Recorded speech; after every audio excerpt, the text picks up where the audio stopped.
a song from each. All right, let's start with Pearl Jam. All right, from Pearl Jam. All right, so I got, even though it's not like probably a song that people know, maybe Corduroy. Yeah. I think Corduroy is from the Vitology album. Is there's some great songs on that. Masterpiece of one of the Pearl Jam's discographies. I think it's so awesome because it's a rock song to begin with, and then it goes super mellow, gets back to rock, and then it gets to a ballad, and then it has it's just awesome. It's perfect Pearl Jam song. Yeah, that Corduroy is. Alice in Chains. Well, let's just start with Pearl Jam first. So, Jed, you know, I'm just going to do the agree? basics. Yeah, I mean, it's a great song. I'm going to do kind of a standard, just because it was off their first album, and it kind of really was the one song that kind of introduced me to them. Jeremy. Okay. Jeremy. Yeah, Jeremy's tough. I mean, the subject matter too, to write a song about that, at that time. At that too. time, yeah. Sure. And it kind of broke me into Pearl Jam. Yeah. So it kind of brings me back to the very beginning of them. Man, I might have to agree with you. Like, I mean, I'd say Jeremy and Black are kind of a toss-up. Yeah. But yeah, I'm cool with Classic. Jeremy. Yeah. Classic. Oh, for sure. Yeah, 10 album is hard to beat, but Release, the last song on that album. Yeah. Release. And they open it. I think they use that song to open a lot of shows. Nice. It's a really good song. It just builds and builds and builds. And Eddie's vocals at the end of that song it's are just really good. amazing. Yeah. Amazing. Yeah. I'd say overall, as far as like sounding like they do in the studio, Eddie's pretty much untouched. Like his voice is that big and that perfect live every time. Yeah, he hung right in there with Chris on that album. Yeah, Temple of the Dog. Temple of the Dog. Oh, for sure. Yeah. Oh yeah. Mm-hmm. He's just got such a thick timbre to his tone. It's his two vocal different, tone. Vocal tones. Oh, for sure. Yeah. But yeah, Chris can go in the Temple of the stratosphere. Dog is an album that just was so underrated. Yeah. Yeah. So underrated. I mean, everyone thinks of it just Hunger Strike or whatever, but take away Hunger Strike from that album, and there's so many good songs. Say Hello to Heaven. And Say Hello. Oh my God, so many great songs on that album. All right, so next one, let's go Nirvana.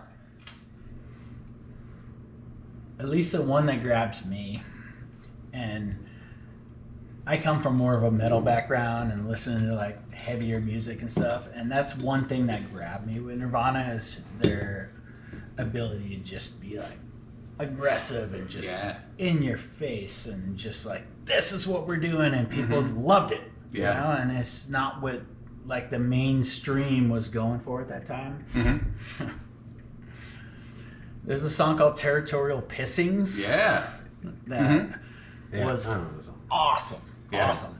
And I remember in my early days of playing drums, and it was actually in the second band I was ever in, we had all originals, and the only cover we did was Territorial Pissings. Yeah. And it was so much fun to play. That's cool. And I mean, I really like and really love all Nirvana songs, but that song, like every time I hear it, I'm like, it brings me back to playing that first show in front of a packed library where we booked a library in Rogue River,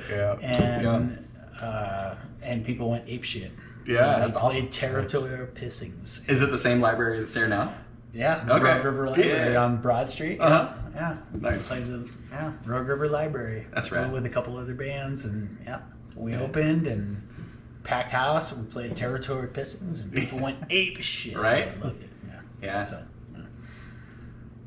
oh man.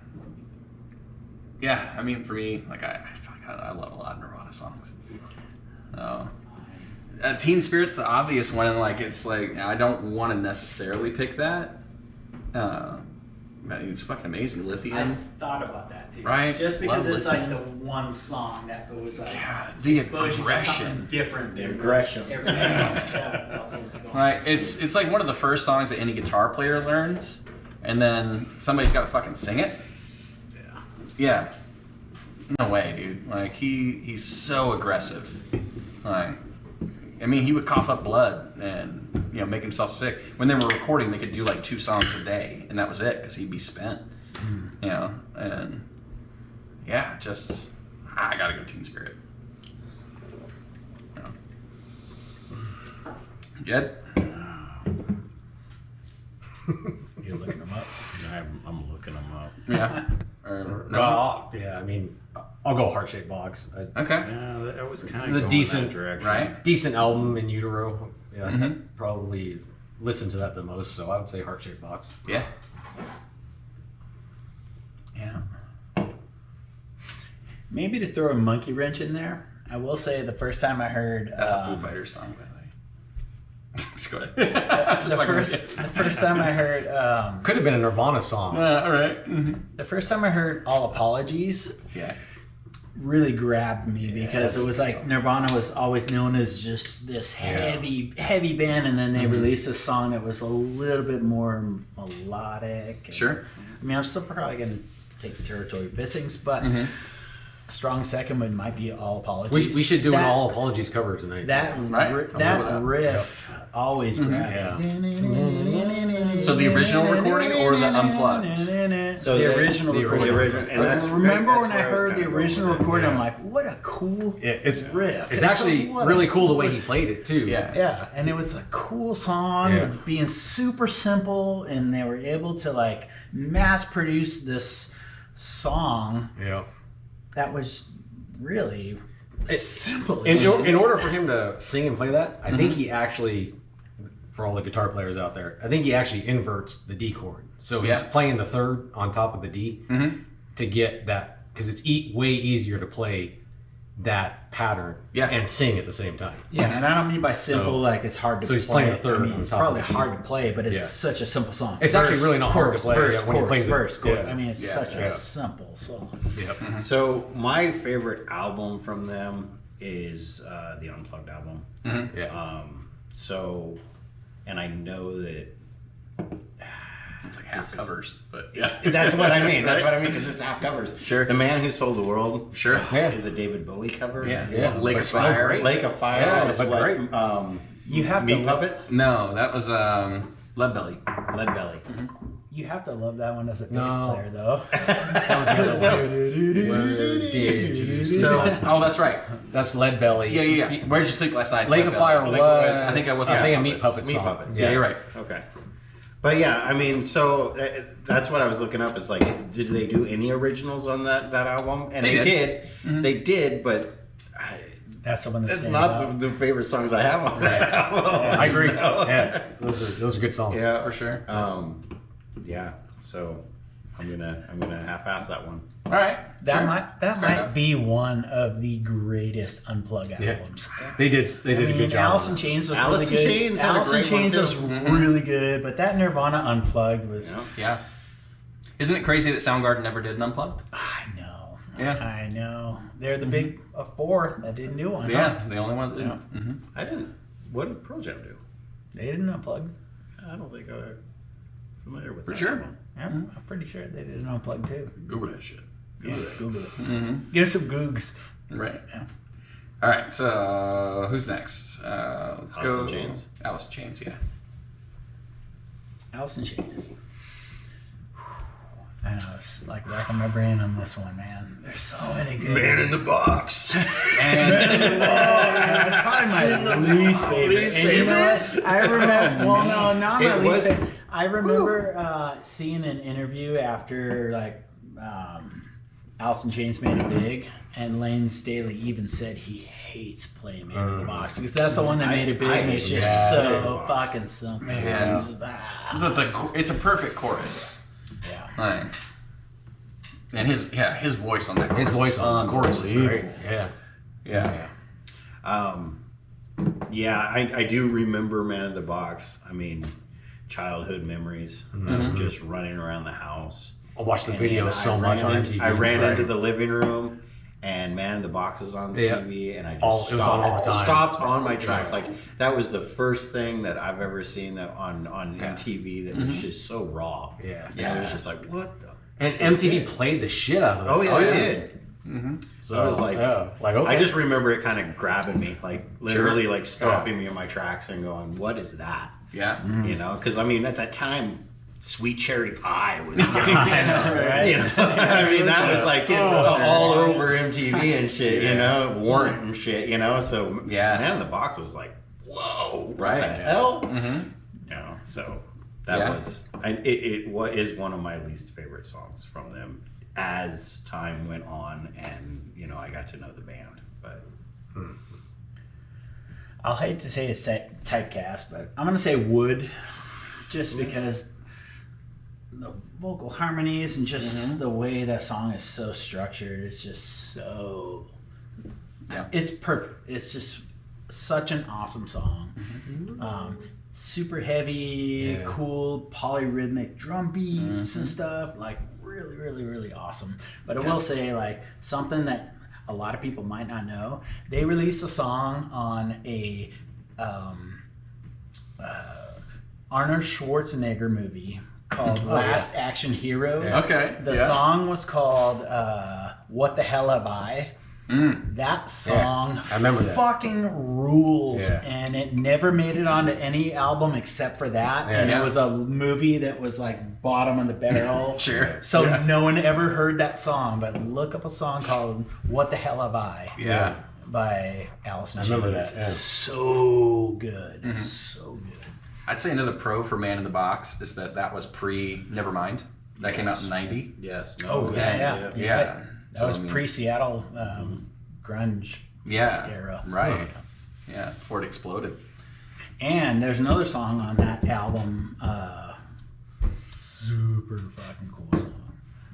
It Ain't Like That. Yeah. Oh, It Ain't Like That. When I first heard that, I was just like, what is this? Because I heard it before Dirt came out, and I was like, oh my God. Yeah. And I think I had heard it and never knew who they were. And then the first song I heard where I recognized who Alice in Chains was, their first single off of Dirt was Angry Chair. And I remember watching Headbangers Ball and saw Angry Chair. I was just like, these guys rule. Who are these guys? I might have to second you with Wood. Yeah. It's, I mean, Them Bones, Down in the Hole. Them Bones was up there too. Yeah. Yeah, so hard to pick. But Damn the River. What was your favorite album? Alice in Chains? Dirt. Yeah. Dirt. See, I'm Jar of Flies. Yeah. Jar Flies is good. Great songs on there. It's a little bit more mellow Yeah. than that. Yeah, you got Nutshell, No Excuses. Yeah. So for me, because I'm more of a heavier guy, I like Dirt, and then their Untitled album, the Three-Legged Dog album. Oh, yeah. That's my second. Actually, That's I good. like That's a good one too. So Yeah, my two songs are on those two, like Godsmack or Head Creeps, and I think it's Godsmack is the name of it.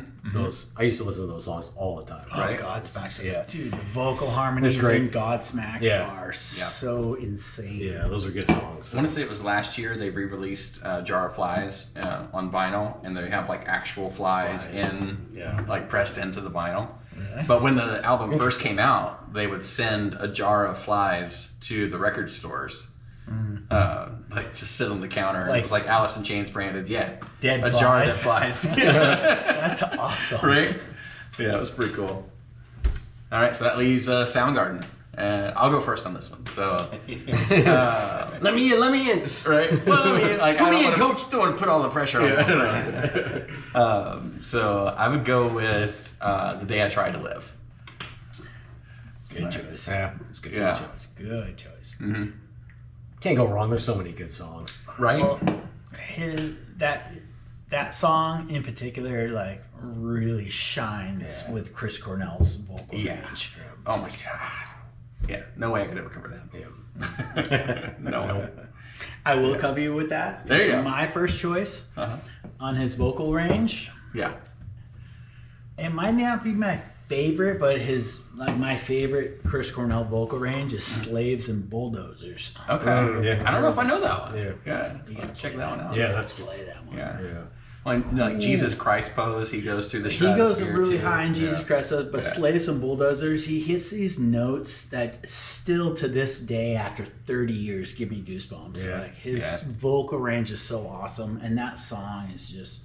And again, I'm from a heavier background because I listen to a lot of metal and stuff, but that's a really heavy song. It's a really intricate song, so it has a lot of off time signatures and stuff, and I love that kind of thinking kind of. I listen to a lot of music in headphones, so I'm listening to a lot of like, I don't like 4/4, just kind of like just boring And shit. Soundgarden's I like, notorious for jumping. and they're in that. notorious for going like 6, 8, That's- 7, That's 8. why I'm like, if you're gonna do a cover band, they would be the hardest. the difficult. hardest I one to agree. do. But listen to Slaves and Bulldozers and listen to Chris Cornell's vocal range, dude. Like, and if you can just focus in on it, it's just like, it epitomizes like how good of a singer he was. Like, his range was so amazing. Yeah. Slaves and Bulldozers. But as far as like probably my favorite song, Burden in My Hand. Okay. Yeah. Yeah. That's Another really good, just catchy kind of. Here we are. We're Soundgarden, and that's a good heavy song, but not like it's still like approachable for people. It's still radio friendly, and it's still got great Chris Cornell vocals, and it's awesome. Burden in My Hand. song. Yeah. But don't sleep on Slaves and Slaves and Bulldozers. Yeah. All right. Listen to her for his vocals. Yeah. At least for his vocals. I would say Fell on Black Days. Yeah. I can't believe no one said Black Hole Sun. I know, like, that's the obvious one for them. It's so good. It's Black so Hole good. Sun is really It good. is. I don't know. I'm not going to say Black Hole Sun, It was. but it's good. I just can't believe nobody said I it. think we all silently agree. Yeah, right. But Yeah. I love the song. I think it drags. It, me. it drags. Yeah. It's- It was one of Yeah. the when that song came out. I was definitely into Soundgarden, and that song came out, and I was like, okay, let me listen to it again.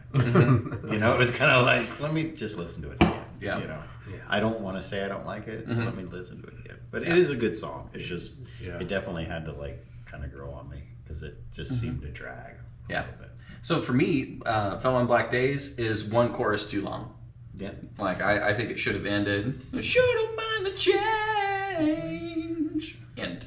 Yeah. But they throw in another chorus. I'm like, Okay. Okay. Yeah. They were having so much fun with Like, so I mean, Soundgarden had Black Hole Sun, Fell on Black Days, Spoon Man, Burden in My Hand, Outshined. Spoon Man wasn't my favorite either. I was just kind of like, I know it was a big one, but Yeah. Yeah. I'm going to go with a Pretty, great pretty riff. News. Yeah. Pretty News is great. Oh, Pretty News. Rusty is Cage. awesome. Song, yeah. Love Pretty News. Yeah. Yeah. All right. Well, that's our 4 and our favorite songs from the 4. All right, let's go play. Yeah.